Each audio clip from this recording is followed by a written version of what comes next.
باللہ من الشیطان الرجیم بسم اللہ الرحمن الرحیم رب اشرح لی صدری ویسر لی امری واحلل عقدۃ من لسانی یفقہوا قولی۔ ہم دیکھ رہے تھے کس کا دل اسلام کے لیے کھلتا ہے۔ اللہ سبحانہ تعالیٰ فرماتے ہیں شرح اللہ صدرہ، جس کا سینہ اللہ تعالیٰ نے کھول دیا۔ ایک اور جگہ فرماتے ہیں فطرۃ اللہ التی فطر الناس علیہا، سورۃ روم آیا 30۔ اللہ تعالیٰ نے انسان کو اپنی فطرت پر پیدا کیا ہے۔ آپ صلی اللہ علیہ وآلہ وسلم نے فرمایا ہر بچہ دین فطرت پر پیدا ہوتا ہے، یہ اس کے ماں باپ ہیں جو اس کو عیسائی، یہودی یا مجوسی بنا دیتے ہیں۔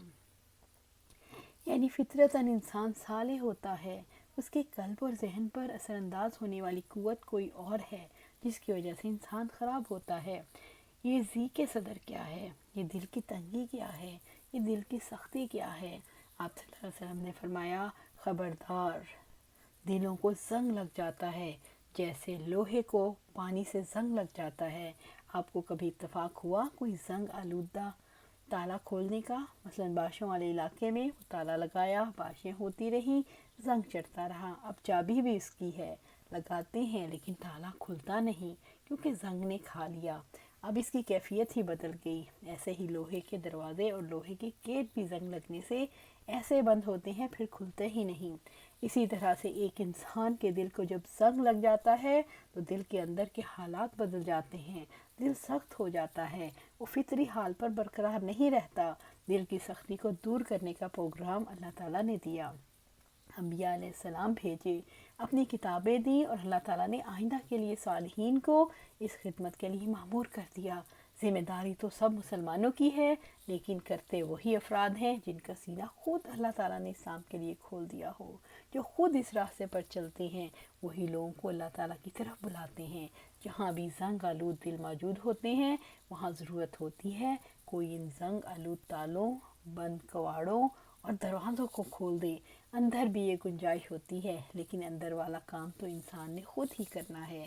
بعض اوقات لوگ یہ کہتے ہیں کوئی اور ہی یہ کام کر دے، میرے دل کے دروازے کوئی اور کھول دے، اور اندر کی قوت کوئی لگانا ہی نہیں چاہتا۔ لیکن یہ کام تو ایسے نہیں ہوگا۔ باہر کی قوت بھی ہوگی، اندر کی قوت بھی، اور دونوں طرف کی قوت کے ساتھ وہ دروازہ کھل جائے گا۔ اگر ایک انسان کا اندر سے جی ہی نہیں چاہتا تو پھر کیا ہوگا؟ پھر باہر سے جتنی بھی صدائیں آتی رہیں، باہر سے جتنی بھی کوششیں ہوتی رہیں، ایسے ہی ہے جیسے صداب صحرا باز گشت سنائی دے لیکن اندر جگہ ہی ہے ہی نہیں۔ جگہ کیسے بنتی ہے؟ دلیل سے۔ انسانی عقل کیسے کسی چیز کو قبول کرتی ہے؟ دلیل سے راستہ بنتا ہے۔ یہی بات ماہرین نفسیات، سائیکالوجسٹ کہتے ہیں۔ پہلی چیز مورل ریزننگ ہے۔ جب ایک چیز دلیل یعنی ریزننگ کے ساتھ اندر داخل ہوتی ہے، کڑوی تو بہت لگتی ہے، جو کرتا ہے اس کو بھی اور جس کے ساتھ کی جا رہی ہوتی ہے اس کو بھی۔ اللہ تعالیٰ اس کو بھی کنٹرول کرتے ہیں، اور اللہ تعالیٰ ریزننگ کرنے والے سے فرماتے ہیں فَاصْبِرْ عَلَىٰ مَا يَقُولُونَ، بس اے نبی صلی اللہ علیہ وسلم جو باتیں یہ لوگ بناتے ہیں ان پر صبر کرو۔ دوسری طرف ان کو احساس بھی دلاتے ہیں کس طریقے سے کہ دیکھو تم نے سدا نہیں رہنا، کہیں نہ کہیں کسی طریقے سے کوئی بات دل کو متاثر کر جاتی ہے۔ اس لیے یہ سلسلہ ایک دو دن کا نہیں، جہاں سختی زیادہ ہوتی ہے وہاں کام بھی زیادہ کرنا پڑتا ہے، بہت مدت لگتی ہے، پتھروں کو توڑنے کے لیے زیادہ وقت چاہیے، زنگ آلود تالوں کو کھولنے کے لیے زیادہ قوت چاہیے، پھر اس کے لیے طریقہ کار بھی مختلف چاہیے، اور بعض اوقات تالا کھلتا نہیں تو اسے توڑ دیا جاتا ہے۔ ختم کرو اس جھگڑے کو اور تالا توڑ کر دروازہ کھول دو۔ ہوتا ایسے ہی ہے، کہیں نہ کہیں کوئی تالا انسان خود ہی لگا لیتا ہے، کوئی الجھن، کوئی تعصب، بچپن کی کوئی ایسی بات، کسی کا کہا ہوا جملہ، کوئی نہ کوئی بات ایسی ضرور ہوتی ہے جہاں پہ انسان اپنا ذہن سیٹ کر لیتا ہے، پھر وہ کہتا ہے اب نہیں۔ اب جہاں رسپانس ہمیشہ نو میں آئے تو آپ کیا کر لیں گے؟ اگرچہ یہ کام باہر سے ہونے والا ہے لیکن اندر سے بھی کام ہوگا، اور اندر سے کام کب ہوگا؟ جب اندر تھوڑا بہت احساس موجود ہوگا، زندگی کا احساس، اور اگر اندر زندگی کا احساس موجود نہ ہو تو پھر بہت مشکل ہو جاتی ہے۔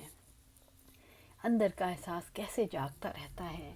اللہ تعالیٰ نے کیا خوب سسٹم بنایا، نیکی اور بدی کی شناخت ہر انسان کے دل کے اندر رکھ دی، اس کو شعور دے دیا۔ وہ اپنے برے بھلے کی شناخت خود کر سکتا ہے۔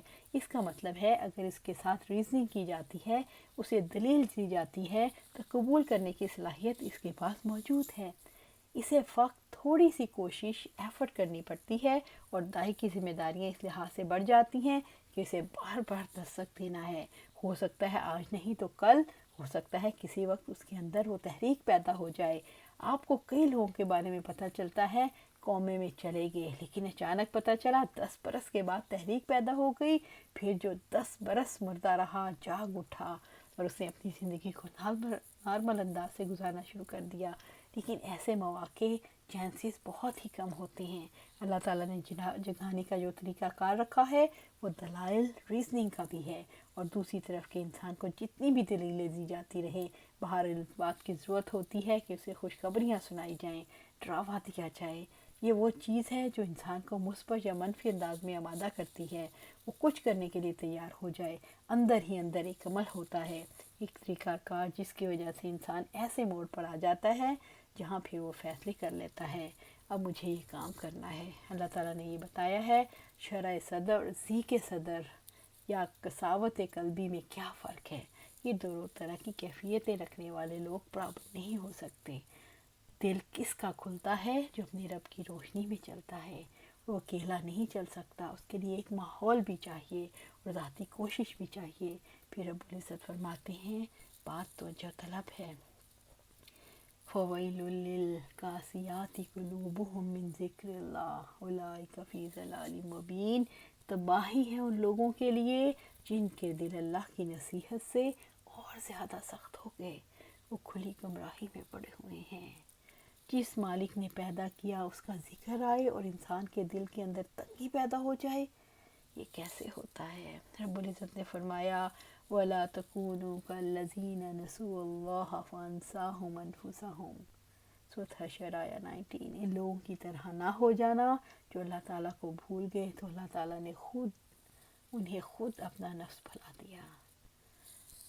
سبحان اللہ۔ جب انسان مسلسل ایک خدا فراموش ماحول میں رہتا ہے تو اسے اللہ تعالیٰ کی ذات بھول جاتی ہے، اور جب ایک انسان اللہ تعالیٰ کو بھلا دیتا ہے تو اس کے لیے پھر ممکن نہیں رہتا کہ اللہ تعالیٰ کے طریقہ کار پر چل سکے، اس کی طرف سے آنے والی پکار پر لبیک کہہ سکے۔ آج یہیں پر ہم ختم کرتے ہیں، کل کو کنٹینیو کریں گے۔ اللہ سے دعا ہے کہ ہمارے دل کو نرم کر دے، ہمیں اللہ کی پکار سنائی دے، ہمارے سینے اسلام کے لیے کھل جائیں، اللہ ہمارے سینے اسلام کے لیے کھل جائیں۔ اللہ سبحانہ تعالیٰ ہمیں صراط مستقیم پر چلا اور ہمیں جنت الفردوس میں پہنچا دے۔ آمین یا رب العالمین۔